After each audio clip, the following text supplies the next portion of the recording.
Meus queridos e amados irmãos, os cumprimento com a gloriosa paz do Senhor Jesus. A paz do Senhor Jesus. Quem está triste, diga, oh glória. Está todo mundo alegre, não é? Que coisa boa, meus irmãos. Vamos assim orar, agradecendo a Deus pelos dízimos e pelas ofertas nesta noite. Pai querido, Pai eterno, graças te damos por esta rica oportunidade de poder te adorar com os nossos dízimos e com as nossas ofertas. Muito obrigado, Senhor, por esta oportunidade. Abençoa cada um dos teus filhos. Ó Deus, faz prosperar as posses dos teus filhos, dando em abundância, Senhor, para que eles possam somar e ajudar na tua obra. Muito obrigado por esta oportunidade, em nome de Jesus, amém e amém. Meus queridos e amados irmãos, queremos assim, neste momento, estar convidando os irmãos para estarmos fazendo a leitura da palavra de Deus. E para isso eu quero convidar os irmãos a se colocarem de pé. Abram a sua Bíblia, por gentileza, na carta do apóstolo Paulo a Timóteo, no capítulo, primeira carta de Paulo a Timóteo, capítulo de número 4, leiamos o verso de número 8. Glória a Deus. Louvado seja o nome do Senhor Jesus. Vamos falar hoje sobre um tema bastante polêmico, tendo em vista que tratar de usos e costumes é um assunto polêmico na igreja, não é? E nós queremos assim aproveitar a oportunidade na nossa série de estudos sobre usos e costumes. E nesta noite eu quero falar com os irmãos sobre o cristão e o lazer. O cristão e o lazer. E vamos trabalhar em especial a temática: será que um cristão pode praticar esportes? E eu gostaria de, junto com os irmãos, meditarmos no texto sagrado e meditarmos também várias outras passagens bíblicas, elucidando qualquer dúvida ou possíveis dúvidas a respeito deste tema.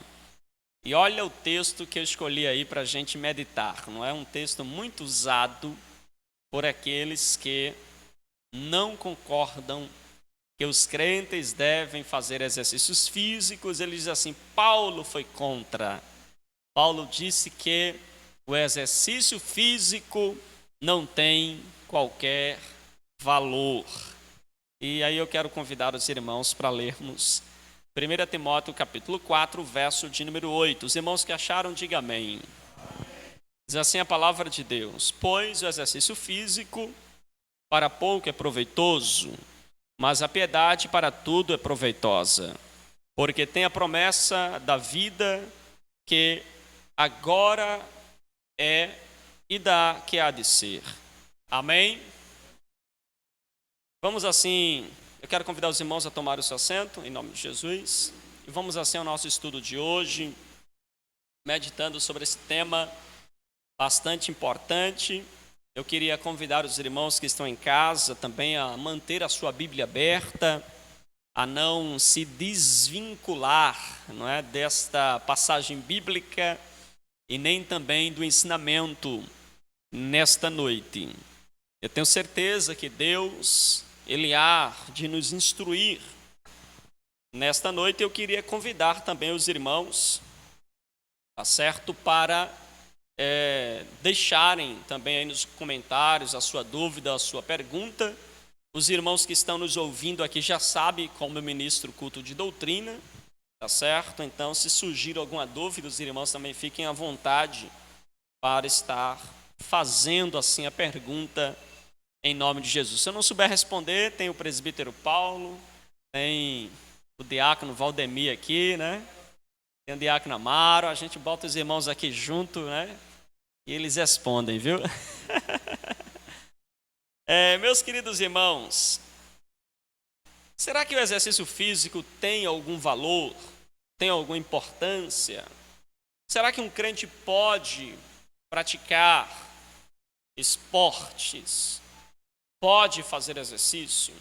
Será que Paulo, quando escreve a Timóteo, ele não está desprezando e olhando para o exercício físico como algo negativo? E por isso que nós não devemos, então, praticar qualquer tipo de exercício físico? Será que praticar exercício físico é pecado?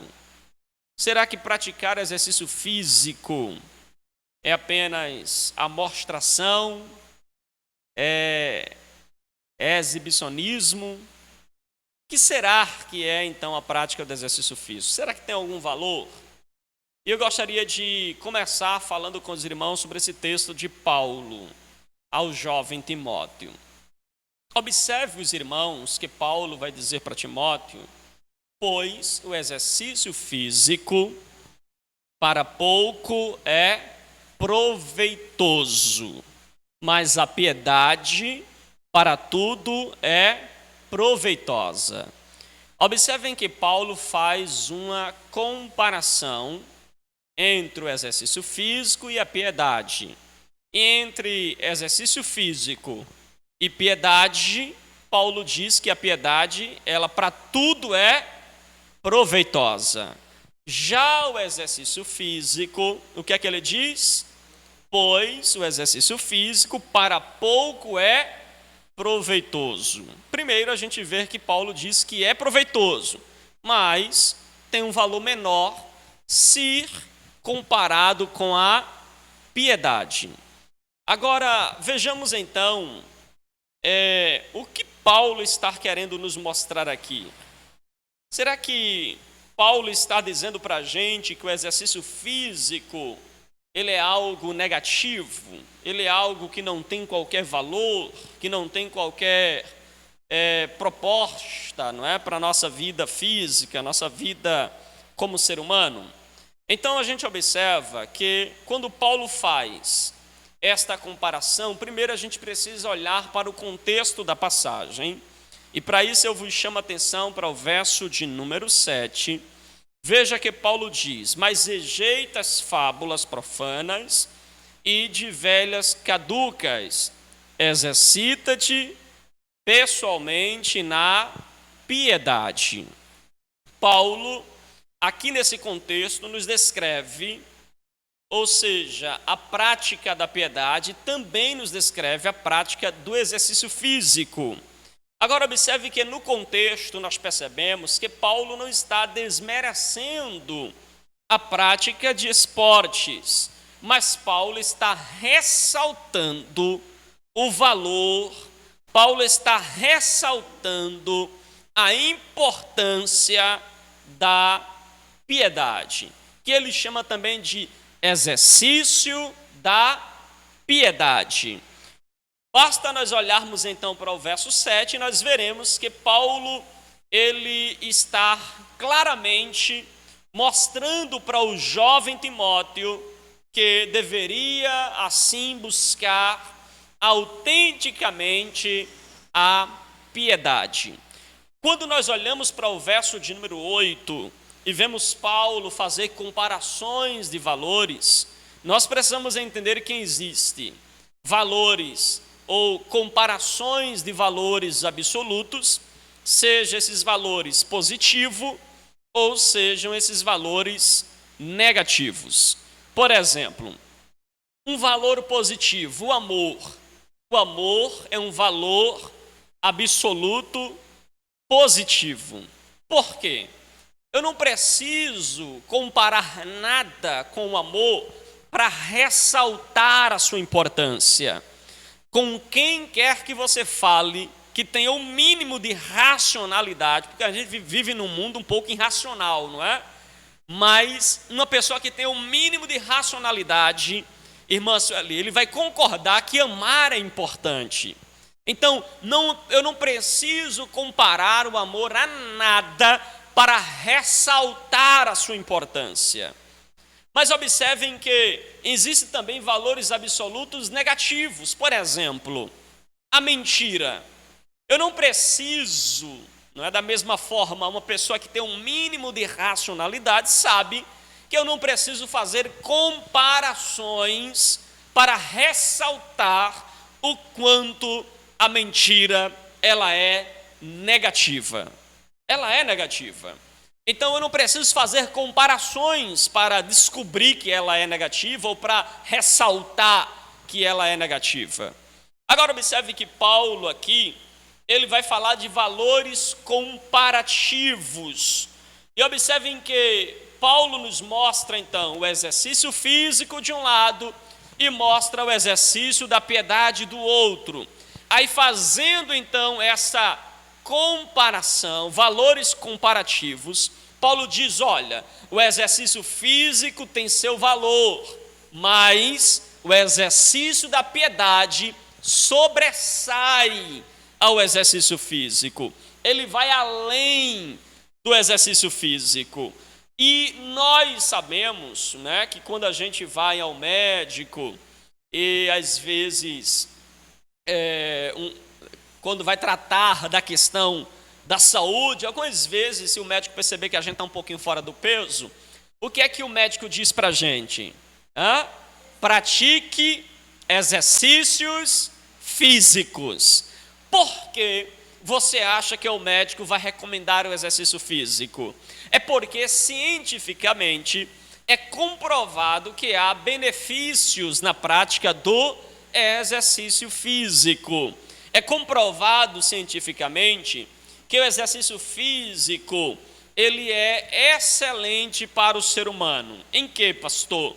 O exercício físico reduz colesterol. Está aqui a minha enfermeira aqui, qualquer coisa ela me corrija, viu? Mas o exercício físico reduz colesterol. O exercício físico melhora o desempenho do sistema gástrico. O exercício físico dá sono. Quando você estiver sem sono, faça um bom exercício físico, toma aquele banho que vai relaxar o corpo e com certeza vai dar sono. O exercício físico vai combater diabetes. O exercício físico diminui o risco de infarto. O exercício físico combate o estresse. Não é? Quando a gente está um pouco estressado demais, dá uma boa caminhada, né? Queima um pouquinho as calorias e o estresse dá uma esvaziada. Não é? O exercício físico ajuda a oxigenar o cérebro. O exercício físico ajuda também a aumentarmos a nossa capacidade intelectual. É bom para a mente, porque à medida que oxigena o cérebro, né, então você vai ter agora, através do exercício físico, uma melhor capacidade, aptidão de armazenar, guardar, absorver aquilo que você lê, aquilo que você ouve, aquilo que você está a estudar. Então, irmãos, nós não temos dúvida de que há uma importância no exercício físico. Agora, se eu perguntar aqui aos irmãos, essas características boas, ou esses resultados provenientes do exercício físico, são bons ou são ruins? Bons ou ruins? Bons. Aí eu pergunto, isso reflete na nossa vida aqui e na eternidade ou só nesta vida aqui? Quem pratica muito exercício físico, isso ajuda ele a ser mais espiritual, a ir para o céu, a ficar mais forte lá no céu, sim ou não? Não, o exercício físico é para ficar bem aqui. Aí Paulo, quando fala da piedade, ele diz, olha gente, sabe por que a piedade se sobressai? Porque a piedade, que se trata de uma vida respeitosa a Deus, de amor a Deus, de honrar a Deus, uma vida de santificação, de purificação a Deus, esta vida, ela é boa aqui, sim ou não? Uma pessoa que respeita a Deus é bom, traz bons resultados para a sua vida aqui? Traz. Agora eu pergunto, traz também na eternidade? Sim. Então veja, o exercício da piedade traz benefícios aqui e traz benefícios também para a eternidade. Aí Paulo diz assim, olha, se colocar o time do exercício físico e o time da piedade, vocês estão vendo que a piedade ganha, porque traz reflexo no presente e traz reflexo também para o futuro. Os irmãos entenderam? Diga amém. Então veja que a piedade tem um valor, muito especial, mas veja que não quer dizer que devemos desprezar o exercício físico. E se Paulo tivesse aqui dizendo que o exercício físico é negativo, não é bom, é desprezível, a gente logo ia perceber que Paulo estaria se contradizendo. Veja que em 2 Timóteo, capítulo de número 2, verso de número 5, Paulo, ele vai fazer uma comparação entre o cristão e o atleta. Observe que ele fala: igualmente o atleta não é coroado se não lutar segundo as normas. Veja, Paulo faz uma comparação entre o cristão e o atleta. 2 Timóteo 2 e 5. E ele diz que assim como o atleta que não é coroado se ele não lutar ou se ele não jogar segundo as normas. Veja que Paulo faz uma comparação positiva. E ele está dizendo para o cristão que assim como o atleta ele tem a disciplina de jogar conforme a norma, o cristão precisa viver conforme os mandamentos de Deus. Então ele faz uma comparação positiva do exercício físico, do atleta. Percebam também que Paulo ele vai falar para a gente, lá em 1 Coríntios capítulo de número 9, verso 24 ao verso de número 27, Paulo diz que o crente é como um atleta que está correndo e cujo objetivo é alcançar a coroa. Ele diz assim: eu também estou correndo não para uma coroa corruptível, mas para uma coroa incorruptível. E ele vai concluir dizendo que eu espero não ter corrido em vão. Então veja, mais uma vez ele faz uma comparação entre a prática do exercício físico e a prática da vida cristã de uma perspectiva positiva. Observem também que o autor aos Hebreus, no capítulo de número 12, verso 1 e verso 2, ele diz que o cristão é como alguém que está numa corrida e há uma plateia montada de várias testemunhas que estão observando nós corrermos como atleta no estádio. O cristão é comparado a um atleta que está correndo. E veja, mais uma vez a Bíblia usando exemplo da vida cristã em relação ao exercício físico numa perspectiva positiva. Os irmãos compreenderam? Diga amém. Meus irmãos, então a gente entende aqui que Paulo não está em nenhum momento desprezando a prática do exercício físico. Agora deixa eu fazer uma pergunta para você. Pode um cristão ser um atleta profissional? Pode ou não pode? Ele pode ser um jogador de futebol? Pode. Mas pastor, um jogador de futebol, ele está no meio de um monte de ímpios. E ele pode ser um jogador de futebol no meio de pessoas ímpias, corruptas. Pastor, o meio esportivo é muito sujo, é muito corrupto. Pode, porventura, um crente ser um jogador de futebol ou ser um atleta, tendo em vista que o meio esportivo é muito corrupto, é podre, é sujo, pastor? Pode. Porque, caso contrário, a gente pode olhar até numa perspectiva assim: qual a área profissional que não tem corrupção? Até a área, irmãos, que jamais deveria haver corrupção, tem. Qual área, pastor? A área pastoral. Não é verdade? Basta você fazer uma pesquisa, você vai ver aí quantas vezes, até na área eclesiástica, que deveria ser luz, às vezes há também corrupção. Então você vai ver que nós não precisamos ser retirados do mundo, mas sermos luz no meio do mundo. Ou será que não tem corrupção na área da medicina, na área política, na área da advocacia? Na política é que tem mesmo, né? Na política, não precisa nem citar aqui, né? Eu acho que está na classe já. Eu não sei porque eu citei a política aqui, né? Uma classe já que nem precisa citar, né? Quando fala de corrupção, a primeira palavra que vem na mente é política. Infelizmente, irmãos, a gente sabe que a política, infelizmente, é uma das mais corrompidas, não é? E observe que Jesus, né, na sua oração lá em João 17, verso 5, ele diz: eu não peço ao Pai que os tires do mundo, mas para que os livre do mal. Então, a oração de Jesus ao Pai é que ele nos livre do mal. Os irmãos compreenderam até aqui? Diga amém. Meus irmãos, uma certa vez, o pastor estava junto com a sua congregação num retiro, e lá naquele retiro estava o pastor com um grupo de homens jogando no campo de futebol. Atrás do campo dos homens estava um campo de vôlei, onde estavam as meninas jogando vôlei, e na piscina estavam alguns jovens e adolescentes tomando banho na piscina, e o pastor lá jogando, 11 e pouca da manhã, quase meio-dia, pastor perdendo de 2-0. Aí o pastor, quando olha para o portão, vê um jovem senhor de paletó e gravata, pingo de meio-dia, né, paletó e gravata, com a Bíblia apertada no peito, marchando a semelhança de um soldado no dia da independência, não é?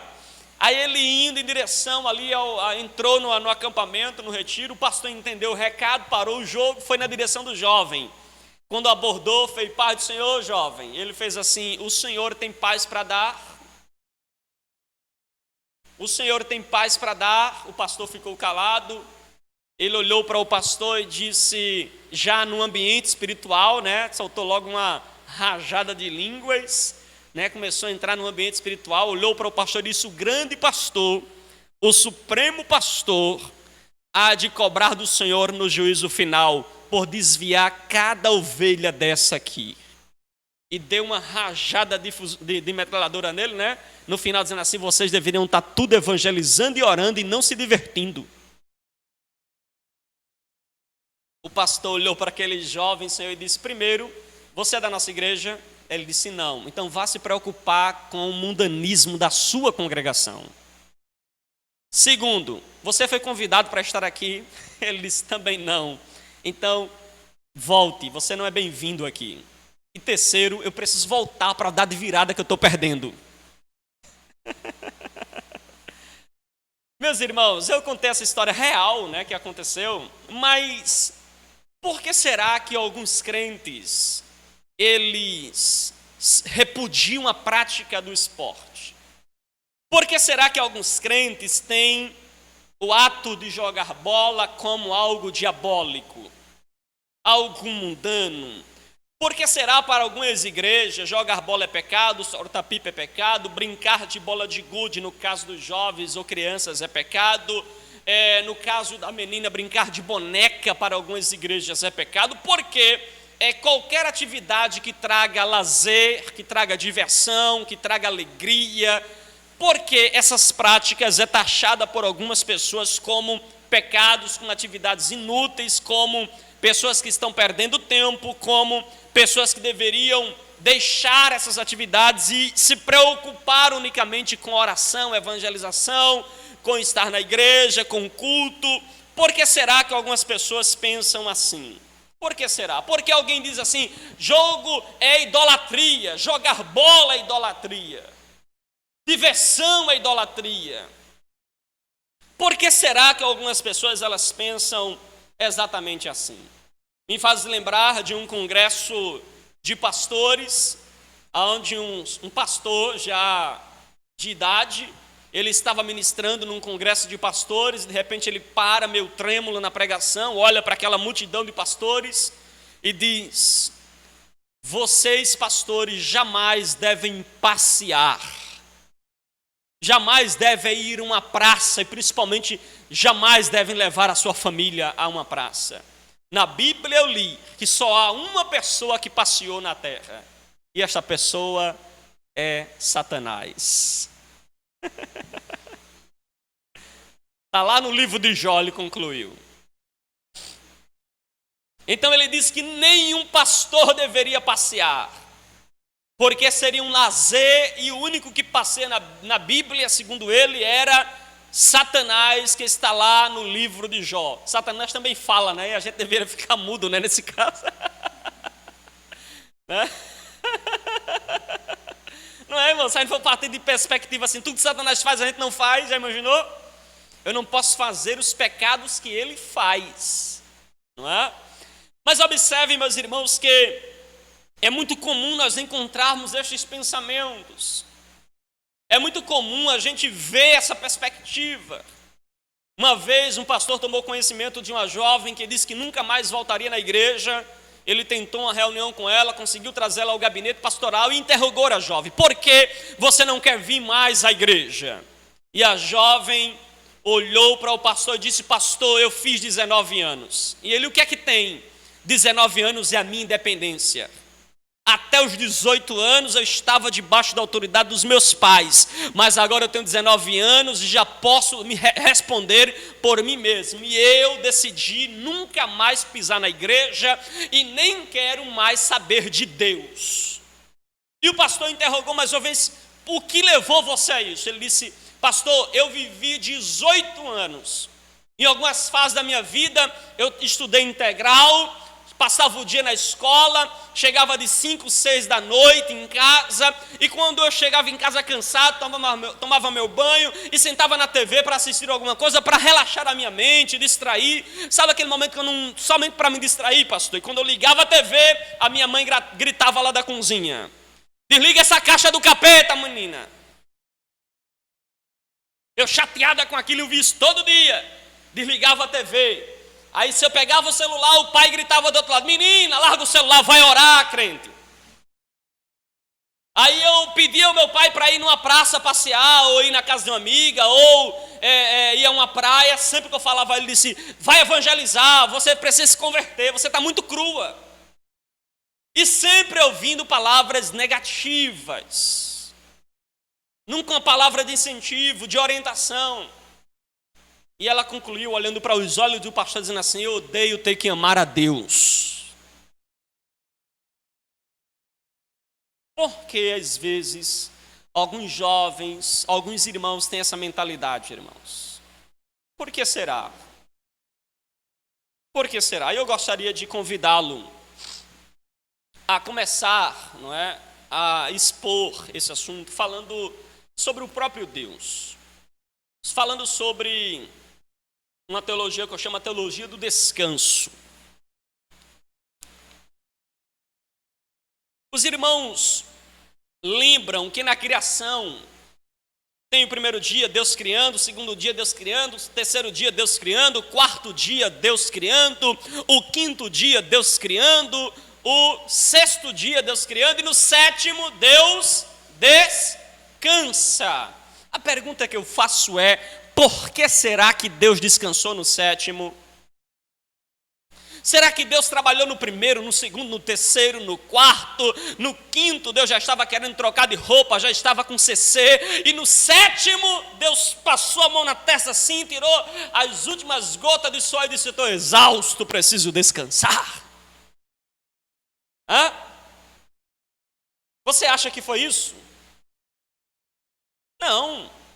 Deus não precisava descansar, mas Deus estava colocando na humanidade, na natureza, e pregando para nós que nós precisamos entender que a vida é feita de trabalho, mas a vida também tem um momento de descanso.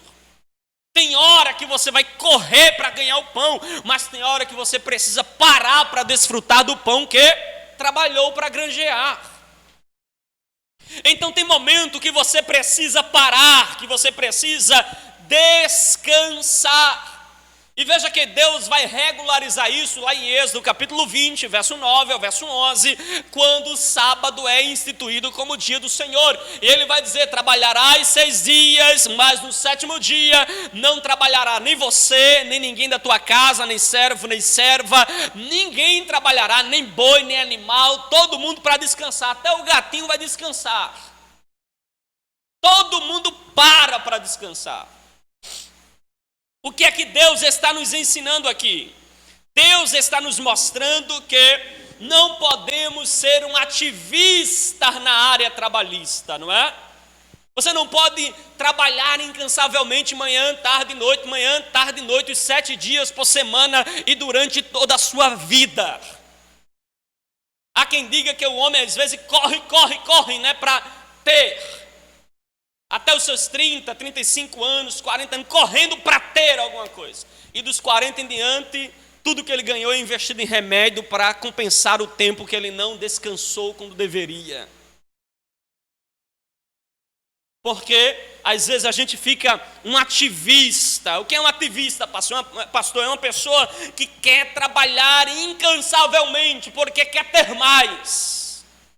Eu já citei aqui aos irmãos que uma vez perguntaram para um milionário, não um bilionário, perguntaram para ele: o que é que você precisa? Ele olhou para aquele repórter e disse: eu preciso de um pouco mais.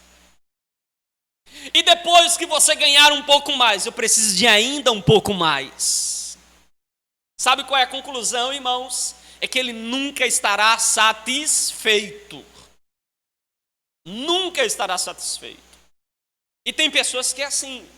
Por não estar satisfeito, trabalham manhã, tarde e noite, incansavelmente, e não tem tempo para nenhuma outra atividade.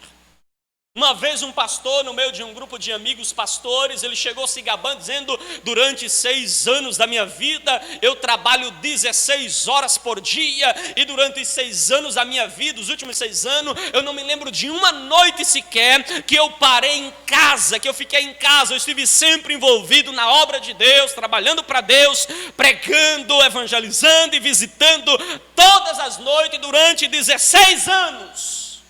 Aí um pastor olhou para ele e fez assim: eu que não queria ser teu filho. O outro olhou e disse assim: e eu, se eu fosse uma mulher, eu jamais queria ser tua esposa. Porque ele durante 6 anos nunca teve tempo, uma noite sequer, para ficar com seu filho, com a sua família, com a sua esposa, com o seu lar. Ele dedicou 6 anos, 16 horas por dia. Se a gente dormir 8, já entendeu o recado, né? Ele trabalhou 16, chegava para dormir e acordava para trabalhar. E a família estava onde? E o seu momento de descanso estava onde?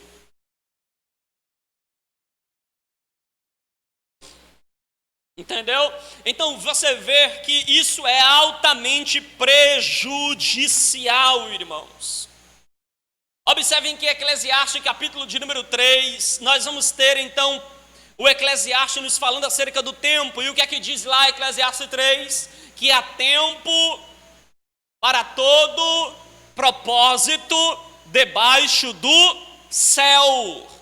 Há tempo para tudo. E ele vai falar que há tempo de plantar, há tempo de colher, há tempo de falar, há tempo de estar calado, há tempo de rir, há tempo de chorar, e vai continuar ao longo de todo o texto nos falando acerca do tempo e dizendo para a gente que há tempo determinado para todas as coisas debaixo do sol.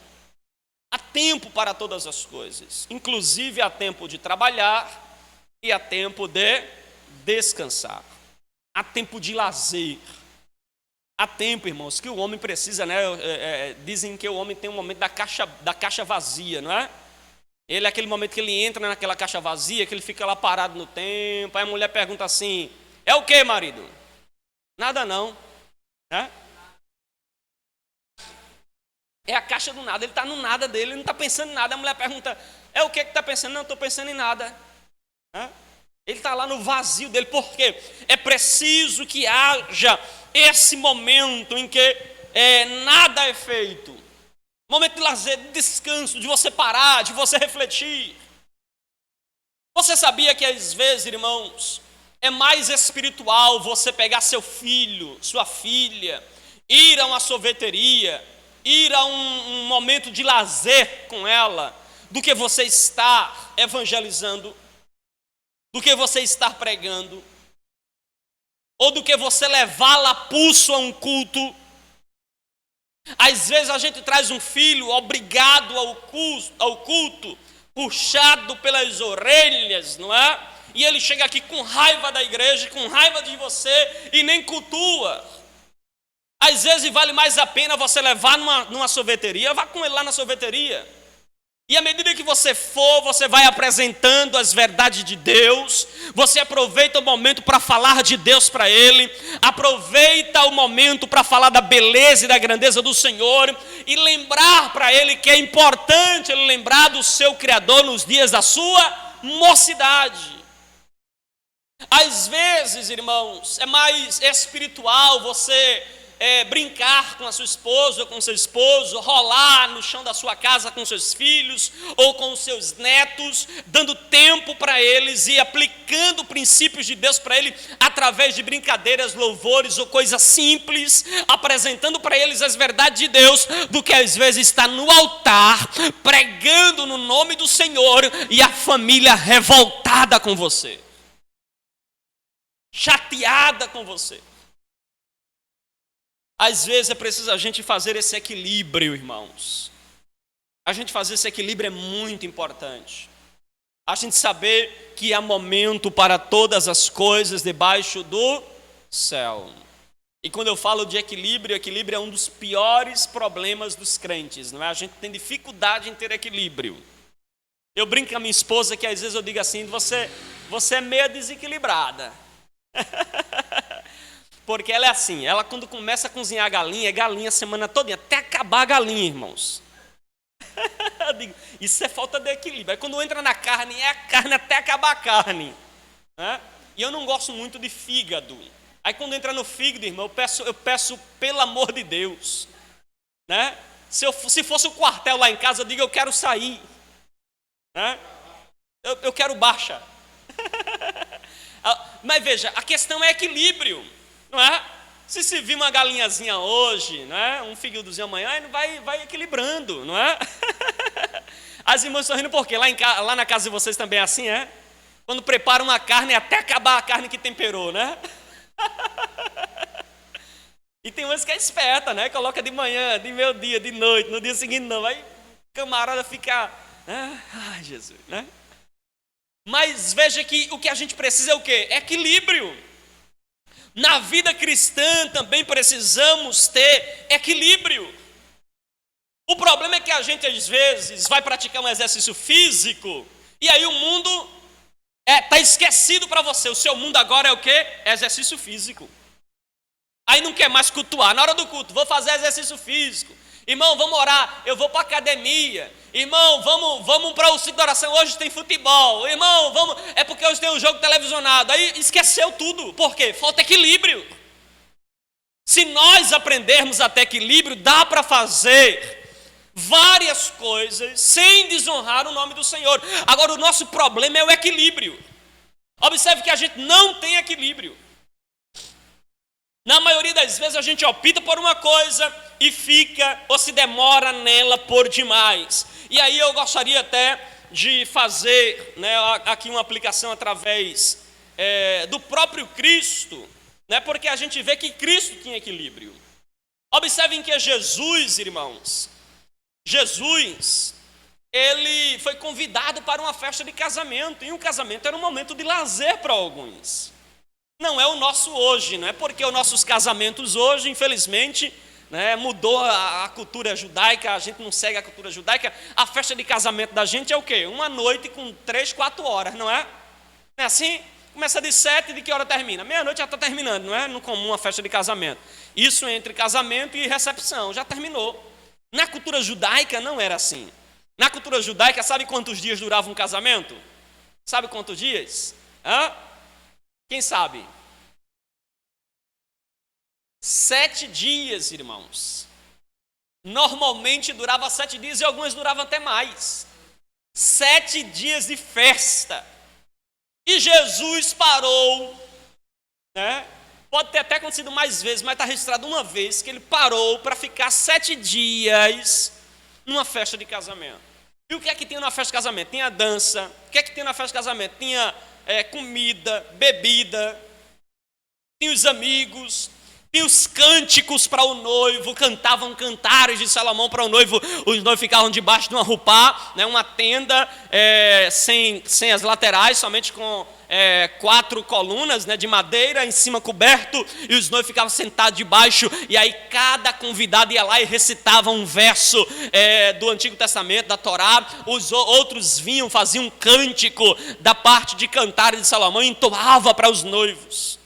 Aí no primeiro dia que estava então celebrado o ato do casamento daquele casal, e a festa continuava por mais 7 dias, eles então iam para uma outra tenda, no mesmo dia que já estava separado, exclusivo para o casal. Aí eles iam ter a primeira núpcias. Eles entravam ali, todo mundo na festa, e a tenda lá no meio, lá todo mundo esperando o dia seguinte para ver o noivo e a noiva sair da sua primeira noite. E a noiva, quando saía, eles já estavam lá, a cama tudo preparada com lençóis brancos. Aí quando saía, a noiva mostrava o lençol melado de sangue como prova de sua virgindade. Já imaginou? E Jesus lá, olhando tudo aquilo. Jesus aguardou o dia seguinte para a prova de que a moça era virgem. Estava lá acompanhando todo o ritual de casamento. Jesus participou. Você acha que o vinho faltou em que dia? No primeiro dia. Se o vinho faltar no primeiro dia de uma festa de 7 dias, irmão, que planejamento péssimo foi feito, não concorda? Não é? Num planejamento comum, no mínimo o vinho ia faltar o quê? Lá para o 5º, 6º dia, não é? Mas no primeiro dia, isso significa dizer que Jesus ficou até o final. Jesus participou de todos os dias da festa. Isso é um momento também de descontração. Observe que o próprio Jesus participa da festa de casamento. E, irmão, será que nós podemos dividir a nossa vida em departamentos? Será que nós devemos dividir a nossa vida em partes? Pastor, o senhor pode melhorar? Posso. Será que existem atividades para nós que são atividades sagradas, e atividades que são seculares, e atividades que são mundanas? Esqueça a atividade mundana, vamos trabalhar a atividade sagrada e secular, se é que a gente pode dizer assim, não é? Existem então atividades sagradas e atividades seculares. Deixa eu melhorar aqui, não é? Uma certa vez, um pastor, né, um grupo de pastores estavam participando de um evento chamado Vida Cristã, Congresso de Vida Cristã. Grupo de pastores estavam lá reunidos participando, e na quarta-feira, quando termina o culto, aí eles vão para o hotel, e na quarta-feira à noite, o que é que tem geralmente? Na TV? Futebol, não é? Aí eles sentaram lá no hotel e começaram a assistir a partida de futebol, e estava passando o encerramento do Campeonato Brasileiro. A final, e ele lá assistindo, e quando terminou o jogo, aí um pastor olhou para o outro, fez assim: na próxima quarta, quem vai jogar é o Brasil, e aí, vamos lá no estádio? Aí um pastor olhou para ele, arregalou os olhos, tremeu os lábios e disse: ir para o estádio de futebol? Não, irmão, vou nada, vou não. Ele: por quê? E se Jesus voltar quando a gente estiver lá? Aí o pastor veio assim: se Jesus voltar, a gente vai, né?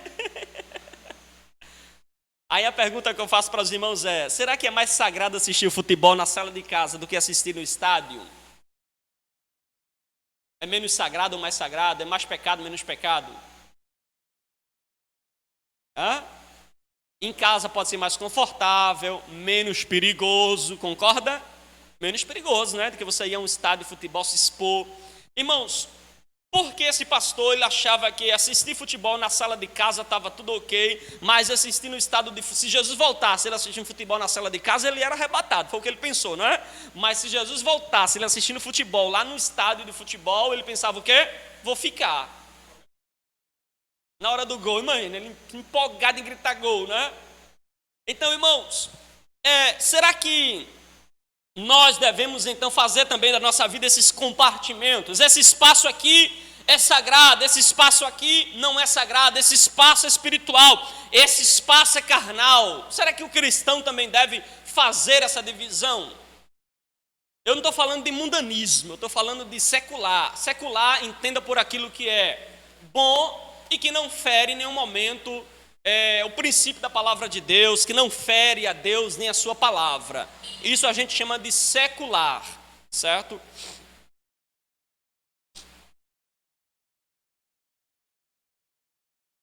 Certo.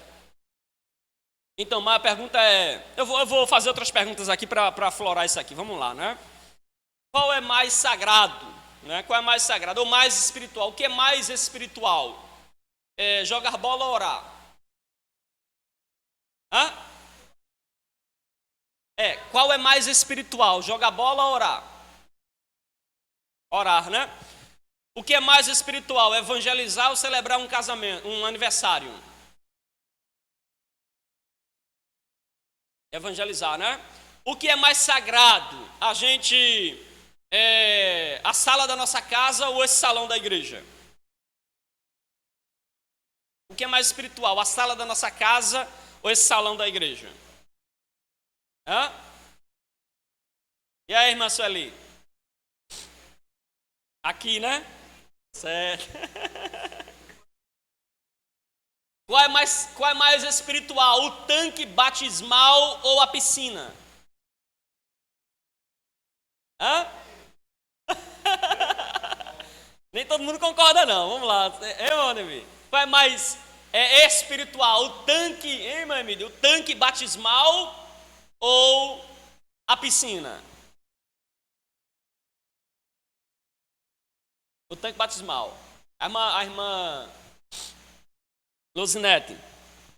Irmãos, eu estou um pouquinho assim, puxando, não estou gripado não, foi porque passamos o dia lá na congregação de Cosme do Minhão, a gente está fazendo um telhado lá, e a gente ficou cortando parede com a marquita, né? Aí poeira, viu? Poeira. Eu não sei como é que eu estou conseguindo falar aqui, poeira demais. Mas não é gripe não é? É a questão de poeira mesmo, estou com poeira no nariz ainda. E aí, irmãos? O tanque, né? O tanque batismal. Irmãos, é muito comum a maioria dos cristãos fazer essa separação entre isso aqui é espiritual, isso aqui não é espiritual. Eu, particularmente, eu gostaria de apresentar para os irmãos uma perspectiva de que tudo na vida do cristão ele é sagrado. É tão espiritual você jogar bola como você orar, agora com profundidades diferentes. Por exemplo, porque uma atividade esportiva é espiritual, pastor, mas ela é espiritual de uma maneira implícita para o cristão. Implícita como? Ela não é uma atividade que foi feita exclusivamente para louvar a Deus. Mas nós entendemos que Paulo diz que tudo que o cristão faz deve ser feito o quê? Para a glória de Deus. Se a gente cantar um hino da harpa, um hino da harpa que louve a Deus, de adoração a Deus. Quando você ouve a letra, o que é que você conclui? Que é um hino de louvor a Deus, é um louvor sagrado, concorda? Não é um louvor sagrado? Agora você vê, esse louvor sagrado, ele é feito exclusivamente para louvar a Deus, para exaltar a Deus.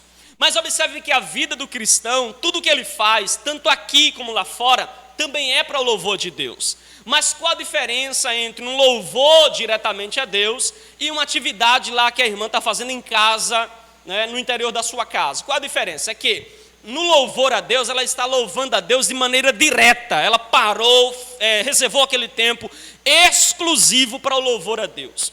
Mas observe que a vida do cristão, mesmo na ausência do templo, da vida religiosa, que eu falo no momento de louvor, de adoração a Deus, também deve ser para a glória de Deus.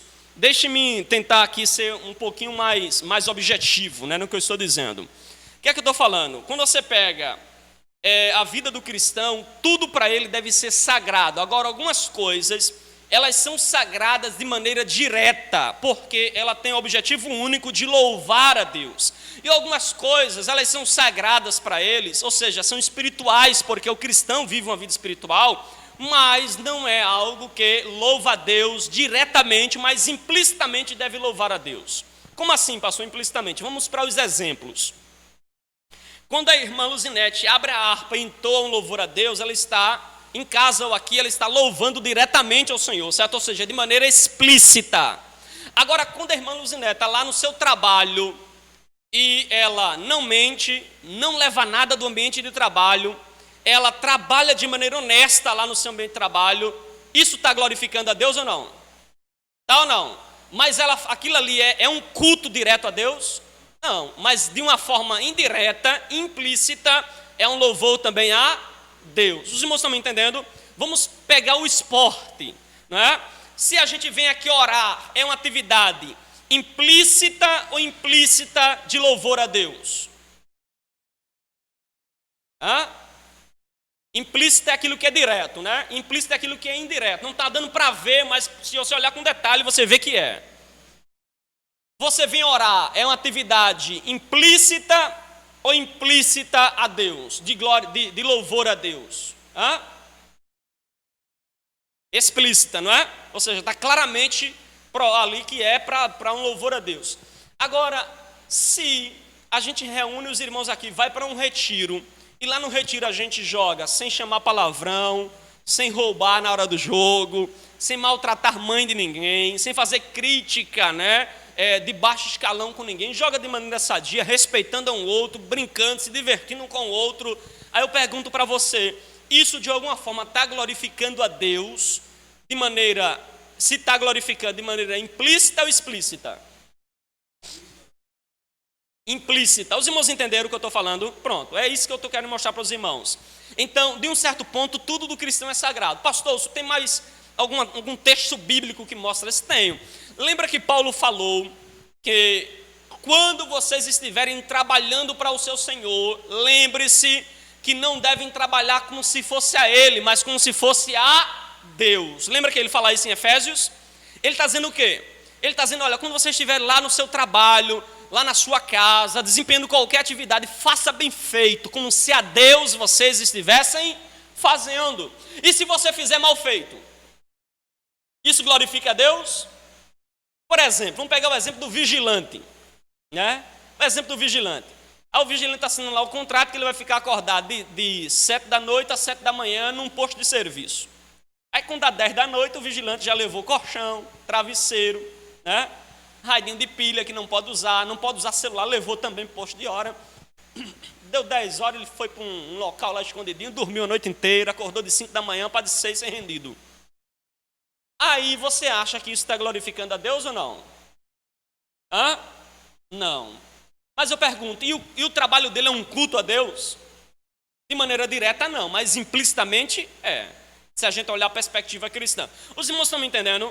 Então você vê que tudo na vida do cristão é uma coisa sagrada. Agora isso depende muito do propósito. Por exemplo, o tanque batismal e uma piscina. O problema não está no tanque nem na piscina, está no propósito que a gente vai fazer nele. Por exemplo, será que não tem batismo realizado numa piscina? Tem. Então depende do propósito. A gente pode ir para um retiro e usar aqueles objetos de lazer para a glória de Deus. E alguém pode alugar aquilo ali e usar para algo que em nada vai glorificar o nome do Senhor. Não é verdade? Então, irmãos, é preciso que a gente entenda, não é, essas verdades, né, acerca das atividades, porque nenhuma atividade deve ser no sentido de que essa aqui é carnal, porque é apenas uma brincadeira que eu estou tendo com meu filho, né? A irmã Emília, um neto, por exemplo, foi brincar com o neto. Isso aqui não é atividade, isso aqui é carnal. Não, ela pode ser espiritual se ele estiver brincando de maneira sadia, de maneira que tenha como finalidade o louvor e a glória de Deus. Observem então, irmãos, que Paulo vai falar para a gente, em 1 Coríntios 10, verso 31, que tudo que nós fazemos, quer comamos, quer bebamos, deve ser o quê? Para a glória de Deus. Então veja que para o cristão, irmãos, a sacralidade de um espaço ela é determinada pelas atitudes das pessoas. Aqui está funcionando uma igreja, mas a gente pode sair daqui amanhã e um bar alugar isso aqui, ou não pode? Pode. Então, não é o ambiente em si, é a finalidade para o qual nós utilizamos. A sala da sua casa pode ser sagrada? Pode, depende da sua finalidade. Na verdade, uma vez um pastor, ele reuniu a congregação e disse: eu tenho algo para mostrar para os irmãos. Período de carnaval, aí ele colocou um telão na igreja e disse: eu quero que todos ouçam com muita atenção. Colocou uns diáconos na porta para ninguém sair, e quando ele ligou o computador e colocou aquilo para passar, eram as meninas das escolas de samba dançando seminua dentro da igreja num telão. A igreja ficou horrorizada, alguns irmãos se levantou, queria sair, os diáconos não permitiram, e eles ficaram horrorizados, dizendo: esse pastor está biruto da cabeça, né? Esse pastor, não sei, ficaram revoltados. O pastor deixou aquilo circular por cerca de 10 segundos e tirou.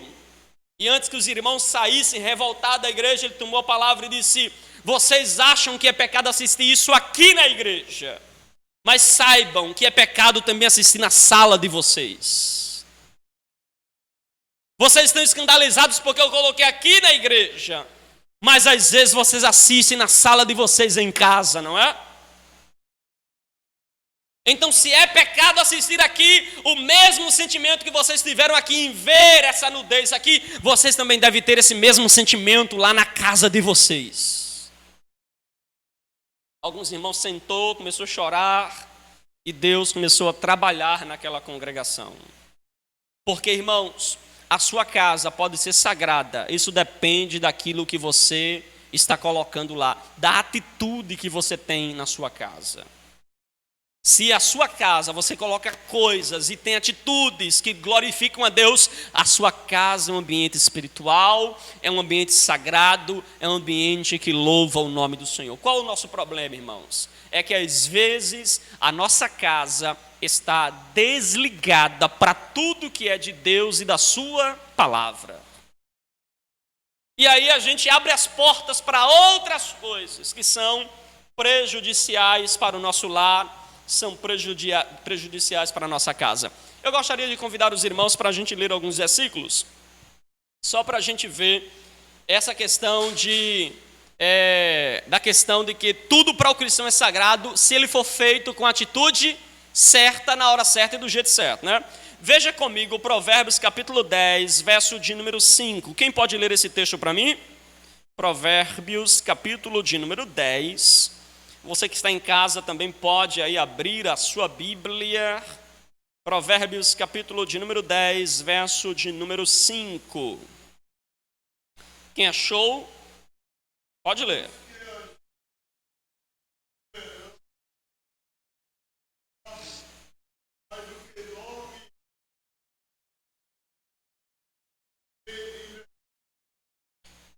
Por que o filho que dorme na cega envergonha? Por que, irmãos? A cega aí é o período da colheita. Ele está dizendo assim, no período da colheita, quando o filho dorme, é uma vergonha. O que é que ele está dizendo aí para a gente? Na hora do trabalho, é hora de trabalhar, irmãos. Não pode, na hora de trabalhar, vou dar o cochilo, não é? Veja, o filho que trabalha na hora da cega, na hora da colheita, glorifica a Deus? O que trabalha, glorifica a Deus? Sim, não é? Mas o que dorme na hora da colheita é uma vergonha para o pai, se desonra o pai, é uma vergonha para Deus, não glorifica o nome de Deus. Pastor, o que é que o senhor quer mostrar com isso? Eu quero mostrar para você que se na hora de descansar você trabalha, você está desonrando a Deus. E se na hora de você trabalhar, você está descansando, isso é uma vergonha para Deus. Você não está glorificando a Deus. Uma vez, um irmão, né, na empresa, falou com o seu patrão, seu encarregado, disse assim: meu encarregado, o senhor quer que Deus abençoe o seu trabalho aqui? Eles querem.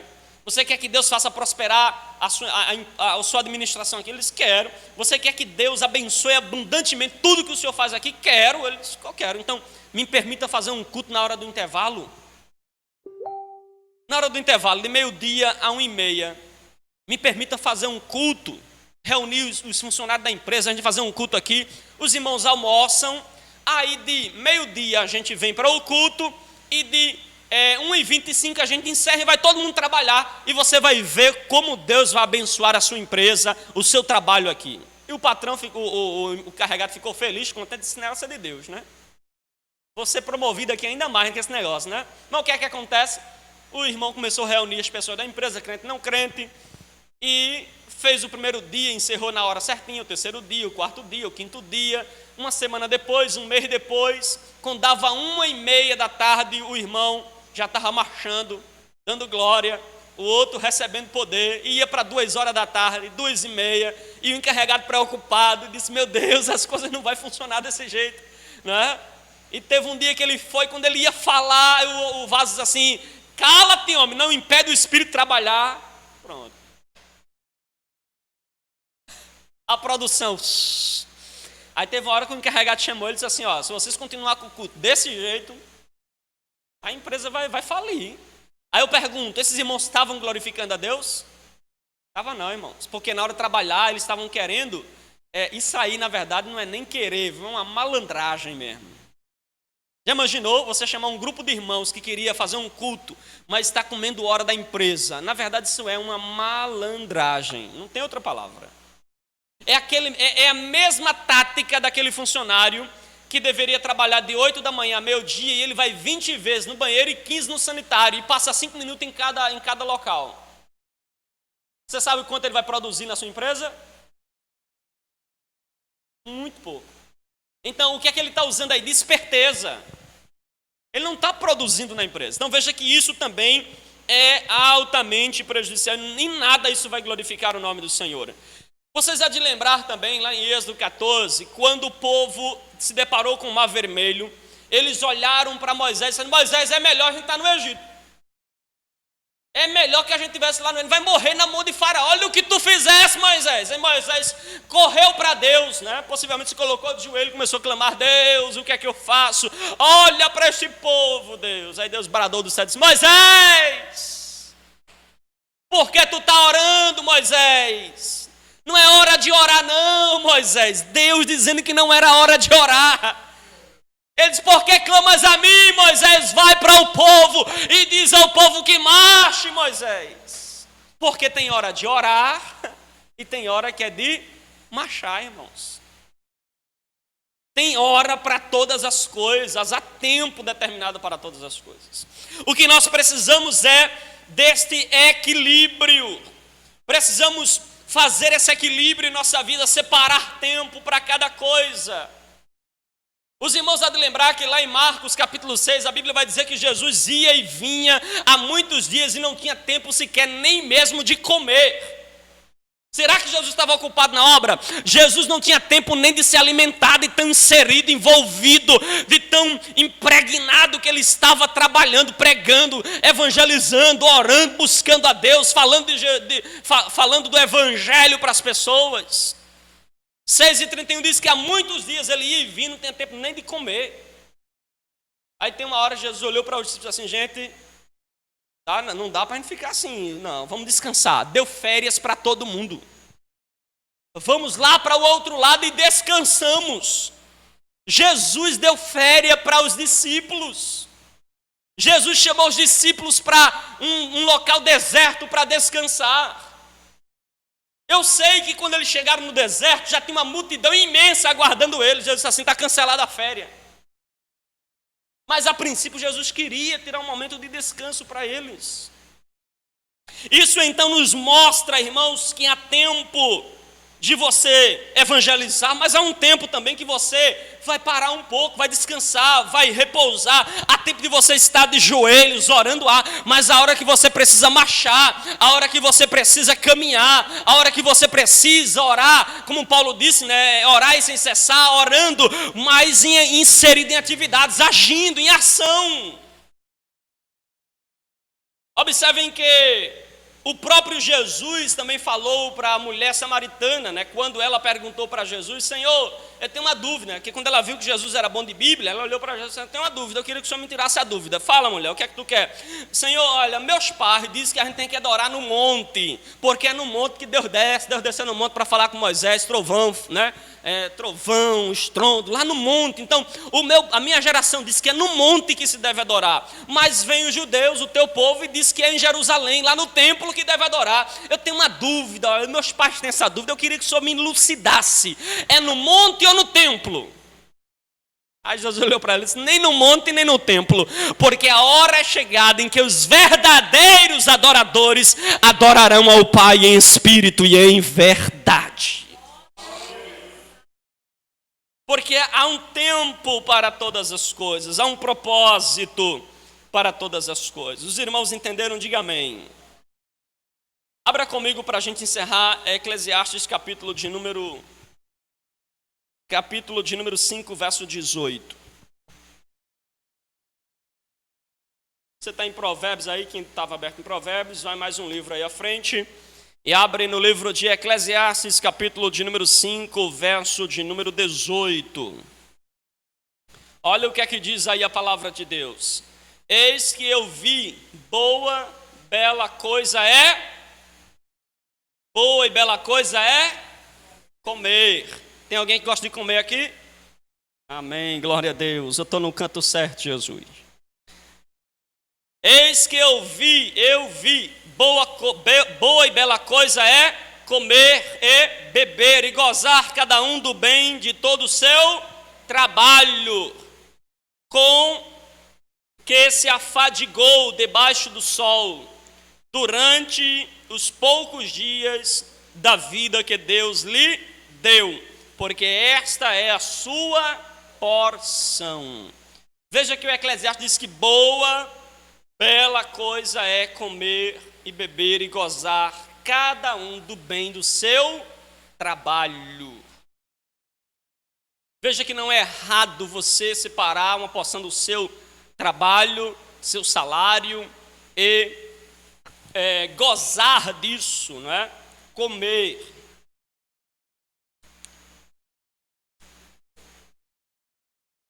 Você comer, beber, né? Gozar dos bens do seu trabalho, daquilo que você conquistou trabalhando. Não. Você precisa separar um momento de lazer, de descanso para você, de conforto para você. Um momento em que você precisa descansar.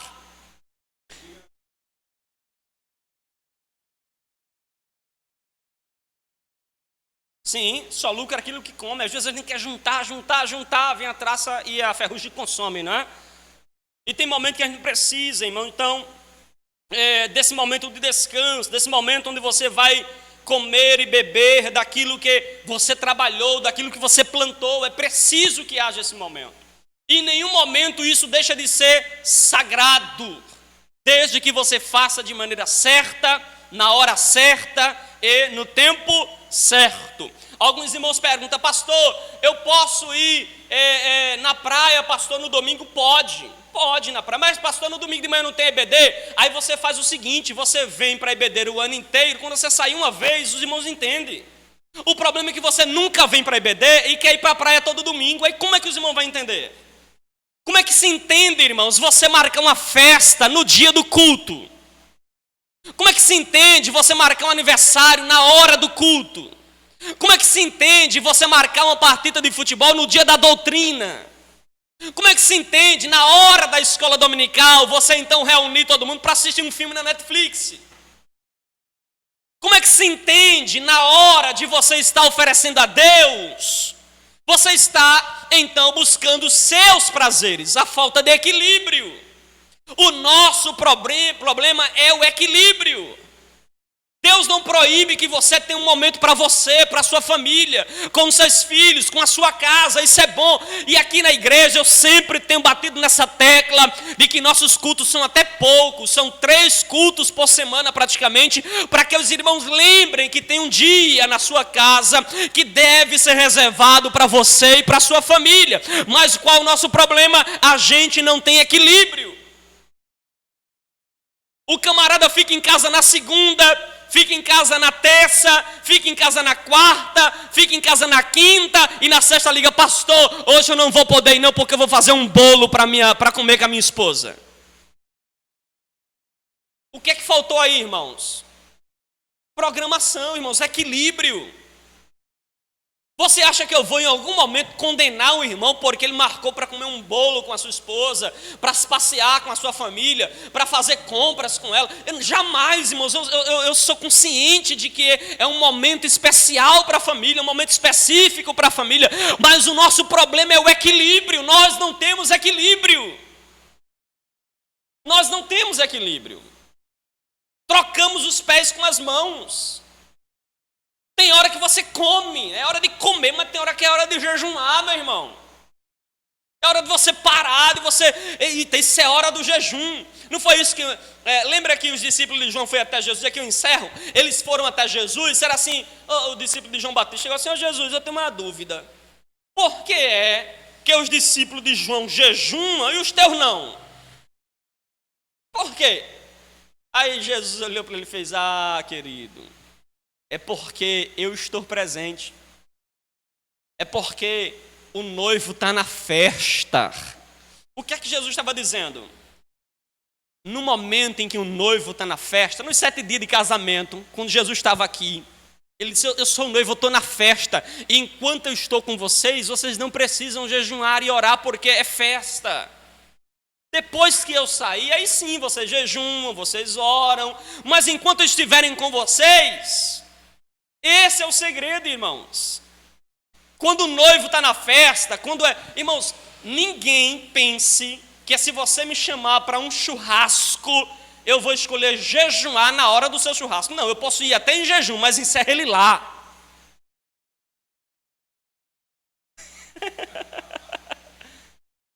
Eu encerro o jejum lá, mas jejuar na hora do churrasco... Aniversário de Diácono Maro, matou um cabrito, né? Pastor, vem cá que, olha, já passou a pandemia, não é? Vai ser benção, eu vou comprar esse cabrito para a gente comer. Aí irmão Mário, eu vou, mas vou em jejum, vou ficar em jejum. Aí, não, eu posso ir em jejum, mas ficar em jejum lá, jamais. Né? Eu encerro o meu jejum assim que eu chegar, irmão Mário, deixa eu fazer uma oração encerrando o meu jejum de uma semana, irmão Mário, esperando por esse churrasco. Né? Amém, meus irmãos? Os irmãos compreenderam?